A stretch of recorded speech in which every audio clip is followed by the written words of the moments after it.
I use maps to find out where explorers have already been. Then, I go the other way. Javad Nasrin, Ondu Relic Hunter. How's it going, everybody? I'm Josh from Elder Drunken Highlander, and this is our deck tech for Chainveil Gideon, the mono-white lands deck nobody asked for. This deck is a highly tuned pile of jank that feels like you were playing something high-powered and extremely synergistic while still playing fairly in a casual game. It is packed full of synergies and creative card combinations, and utilizes it in a shell many players have never really considered before. This makes it a particularly unique, variable, and fun deck both to play and to play against. Before I get into this deck tech though, I just want to talk about Mono White and Commander, especially its place recently with some of the cards that we're seeing being printed in Zendikar, Commander Legends, and so on and so forth.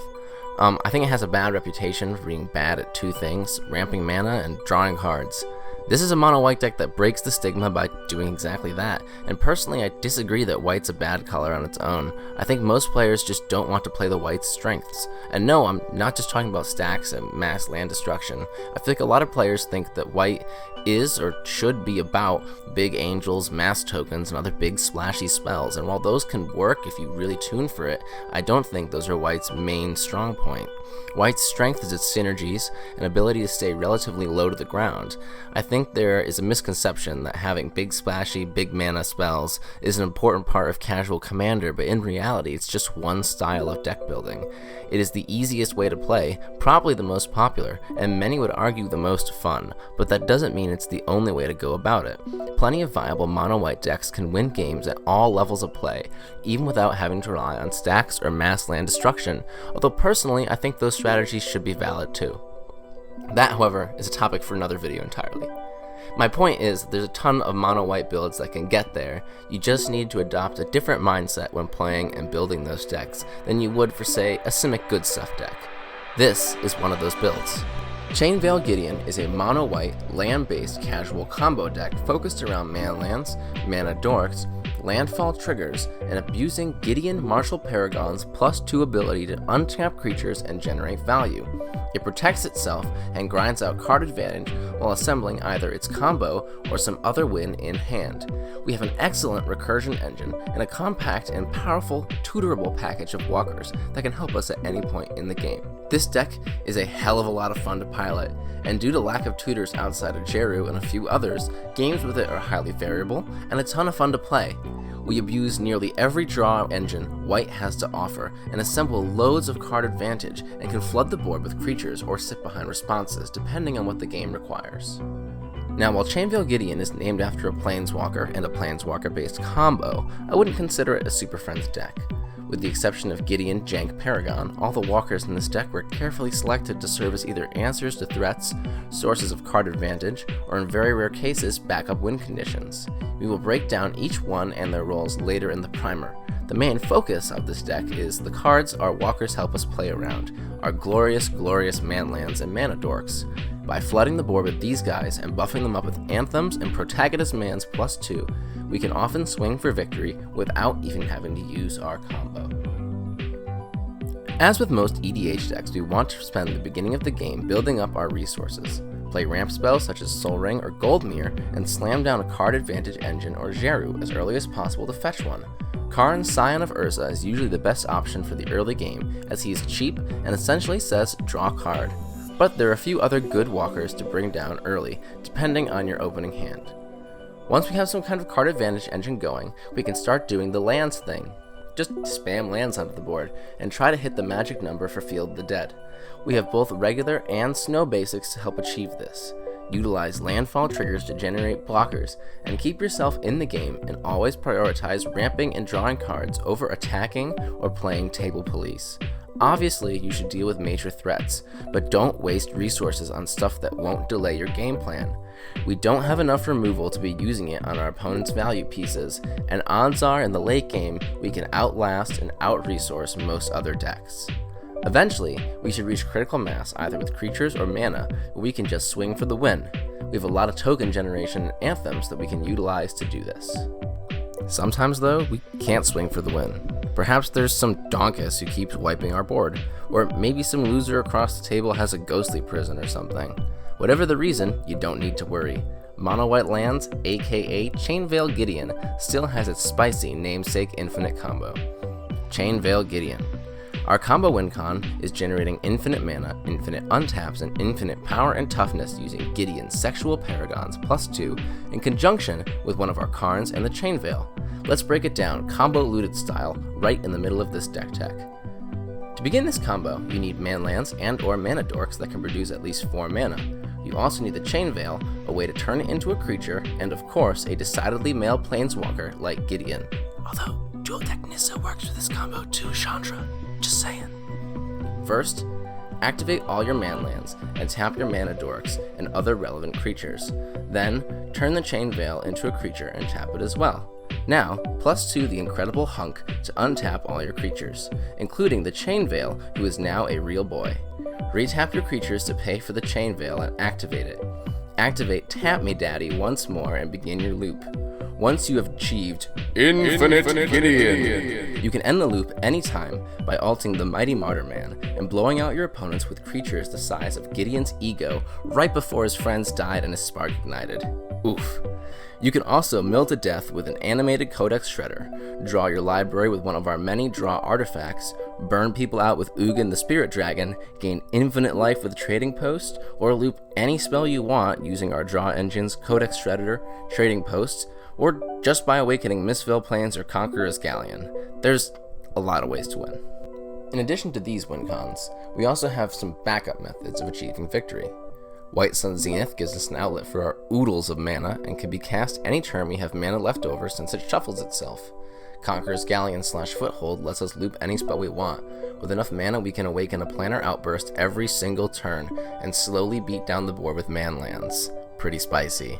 Infect. Yeah, you heard me right. Mono White Infect. We have an Inkmoth Nexus and a Plague Mirror with a ton of ways to buff our creatures and lands, and even a way to proliferate. It's not uncommon for a player to die to infect against us, especially if someone else is also on Plague Mirror, which by the way is an amazing mana dork who blocks like a pro. As for weaknesses, we are vulnerable to removal-heavy decks who can X for 1 our non-land permanents. Cards like Byforce and Bane of Progress can really shut us down. Also be wary of combo decks, as our interaction package often isn't enough to stop them on their combo turn. Sometimes we need to attack the combo player's resources before they get to the point where they need to be dealt with. Lastly, we fold to certain types of stacks, so make sure we pressure any stacks players we play against to try and keep them from locking out our activated abilities.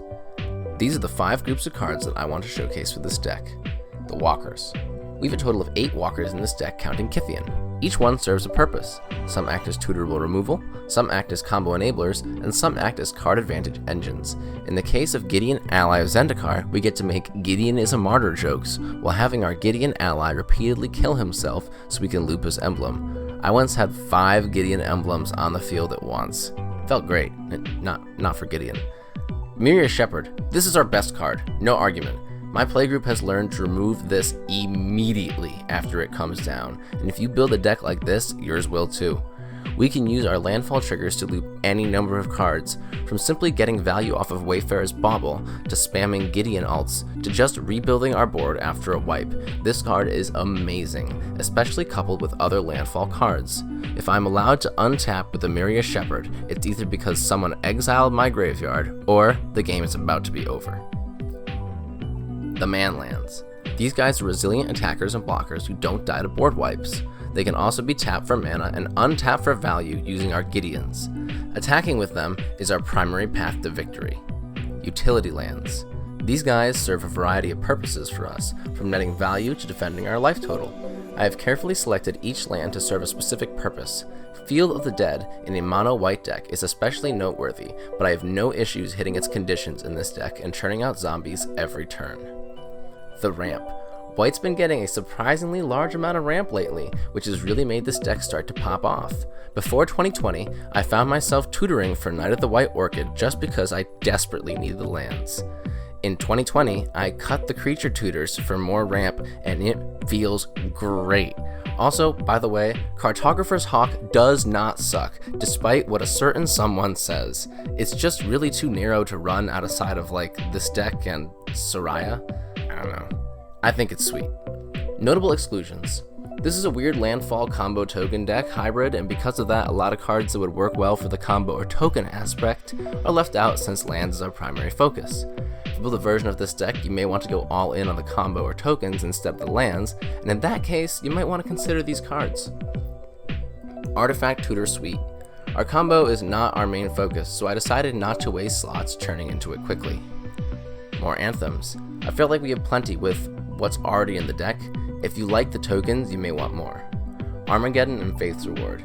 We used to run this, but it was inconsistent. It's not a very reliable way to win, so I cut both the cards. We can run Armageddon even without Faith's Reward, since as a land deck, we really bounce back quickly from land destruction, but I just don't like how I can't search for it. The social contract isn't really a deterrent for me here, since my main play group is comprised largely of mature and intelligent people who understand that land destruction is an important part of the game when used in a deck designed to play around it. Cormus Bell and Urborg. I don't own an Urborg yet, but the second I do, you bet your sweet bippy I'm testing this combo out. Seems great with Elish Norn. I have a feeling that since we can tutor both pieces, this will be more consistent than Faith's Reward and Armageddon. Power level. This is a casual deck through and through. It's well tuned and synergistic, but also a little intentionally slow and very reliant on built board state. Because of this, we will just get smoked by high-powered decks that can play faster than us. Mono-white lands isn't exactly a supported strategy, and we really had to stretch to make it work. This means less meaningful instant speed interaction in the deck, which makes our matchup against high-powered combo decks specifically very, very bad. On the casual level, this deck is a great choice as it feels like you're playing a tuned deck. However, your strategy is still very slow and largely concerned with building and protecting yourself, so it can make for fun casual games where your opponents don't feel like they're being oppressed or stomped on.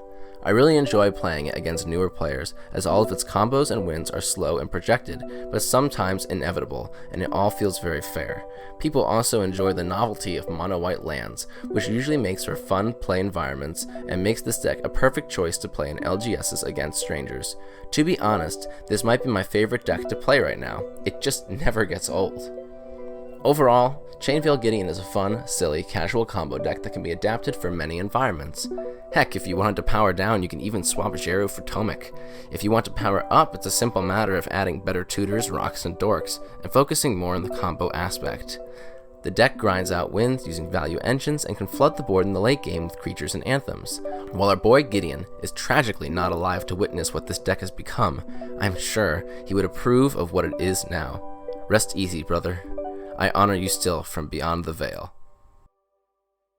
One last thing before I sign off. This is our first deck tech for this channel, with many more to come. We want the focus of this channel's deck techs to largely be off-meta or janky and weird builds that explore angles and strategies many players may not initially think of, such as mono-white lands.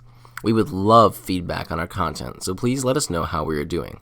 If you're interested in learning more about this deck, the deck list and primer are linked in the description. The primer goes into even more detail with a budget considerations list and a changelog. Thank you all so much for watching our first deck tech, and I'll see you next time.